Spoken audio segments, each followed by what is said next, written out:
Bhopal south TT नगर स्थित मां भद्रकाली विजयसेन दरबार परिसर में कल सुबह 10 बजे स्वामी पुरुषोत्तमानंद महाराज 3 दिवसीय भूमिगत समाधि साधना प्रारंभ करेंगे। बड़ी संख्या में साधु संत और श्रद्धालुओं की उपस्थिति में ब्राह्मणों द्वारा वेद मंत्रों के बीच यह साधना आरंभ होगी। समाधि साधना के लिए दरबार परिसर में 5 फीट चौड़ा, 6 फीट लंबा और 7 फीट गहरा गड्ढा समाधि स्थल के रूप में तैयार किया गया है, जिसमें पुरुषोत्तमानंद जी ध्यान मुद्रा बनाकर आसन लगाएंगे। इसके बाद उक्त गड्ढे को लकड़ी के पट्टियों से ढक दिया जाएगा और उस पर वस्त्र बिछाकर मिट्टी बिछा दी जाएगी। स्वामी पुरुषोत्तमानंद ने अपने द्वारा भूमिगत समाधि साधना का उद्देश्य लोक कल्याण की कामना बताया है। अपने बाल्यकाल से ही मां भगवती की आराधना में संलग्न पुरुषोत्तमानंद कहते हैं कि भूमिगत समाधि के लिए उन्हें मां भगवती ने ही प्रेरित किया है। इस बात की खबर लगते ही पुलिस प्रशासन भी हरकत में आ गया है। एसीपी चंद्रशेखर पांडे ने मौके पर पहुंचकर स्वामी पुरुषोत्तमानंद ने समाधि न लेने का आग्रह किया। उन्होंने कहा कि समाधि लेने की स्वीकृति पुलिस प्रशासन नहीं दे सकता, क्योंकि सबकी जान की सुरक्षा पुलिस का दायित्व है। वहीं स्वामी पुरुषोत्तमानंद भी भूमिगत समाधि लेने के प्रण पर अड़े हुए हैं।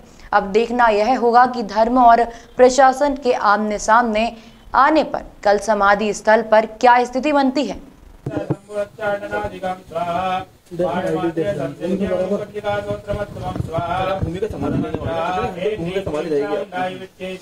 ये 3 दिवसीय भूमि समाधि रहेगी।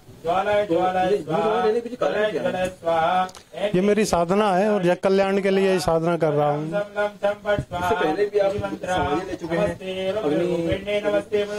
पहले मैंने अग्नि स्नान किया है। ये 1985 की बात है। उस समय मोती सिंह कलेक्टर थे। माँ भवानी चौक में मैंने ये किया था, अग्नि स्नान किया था। हाँ, जल समाधि मैंने महेश्वर में ली, लेकिन जल में पूरा अंदर नहीं था, मैं इतना पानी में था, वहाँ सर मेरा बाहर था। जल समाधि मेरी 12 घंटे की रही।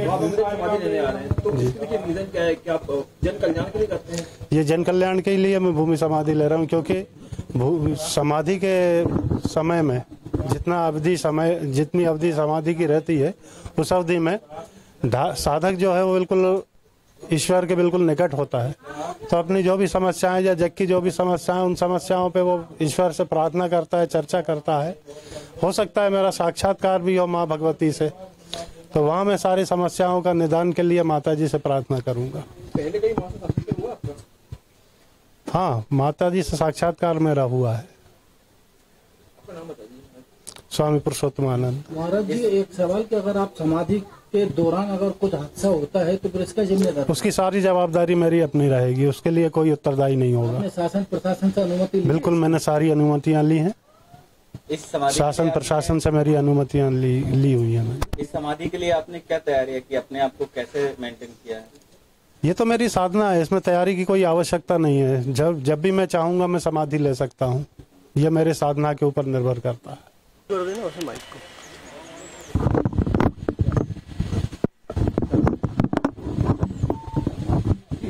महाराज जो हैं समाधि लेने आ रहे हैं। जैसे ही मुझे अभी सूचना मिली इस बारे में, मैं तुरंत घटना स्थल पे आया और मैंने गुरुदेव जी से निवेदन भी किया है और उनसे ये बात भी कही है कि समाधि की परमिशन जो है वो शासन की तरफ से नहीं है।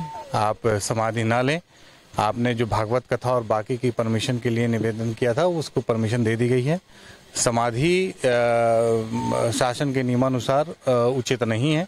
उनसे निवेदन किया है और रिक्वेस्ट किया है कि समाधि की प्रक्रिया को त्याग कर वो आगे अपने जो आशीर्वाद है वो बाकी समाज और जनता को देते रहें। पहले गुरुजी जल समाधि ले चुके हैं, तो उनकी समाधि अगर लेते हैं तो शासन का क्या निर्णय होगा? नहीं, कि सभी के जीवन की सुरक्षा की जिम्मेदारी शासन की रहती है। कोई व्यक्ति स्वयं अपने तरफ से जाके समाधि ले, ये उचित नहीं है। यदि उन्हें ईश्वर की ऐसा ना हो कि कोई यदि कुछ हो जाता है, वो 3 दिन जैसे बता रहे हैं कि समाधि में रहेंगे गड्ढा खोद के, तो यदि कुछ हो जाता है तो इसकी जिम्मेदारी कौन लेगा, ये सवाल उठता है। कोई भी व्यक्ति, किसी व्यक्ति को हम जाते हुए स्वयं समाधि लेते हुए ये देख नहीं सकते हैं। चमत्कार की बात है, वो गुरुदेव जी के चमत्कार जो है वो है, वो अपनी जगह है, लेकिन समाधि की परमिशन नहीं दी जा सकती है। मतलब समाधि नहीं दी जाएगी।